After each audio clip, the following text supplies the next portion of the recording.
ഇവരെയും happy birthday. ചെറിയൊരു surprise ഉണ്ടായിരുന്നു. ഞങ്ങളിന്ന് വിളിച്ചിരുന്നു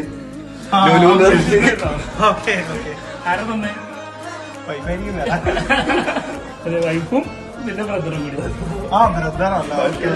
രണ്ടുപേരും താങ്ക് യു.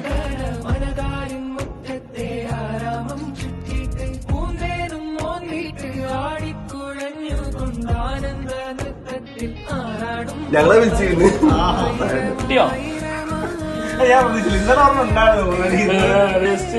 നമ്പർ മാറ്റി വിളിച്ചപ്പോഴേ ലുലുന്നാണെന്നൊക്കെ പറഞ്ഞിട്ട് വിളിച്ചതാ. സ്ഥിരം പോകാറുണ്ട്. അപ്പൊ ഞാൻ ഹാപ്പി ബർത്ത്ഡേ. Okay okay.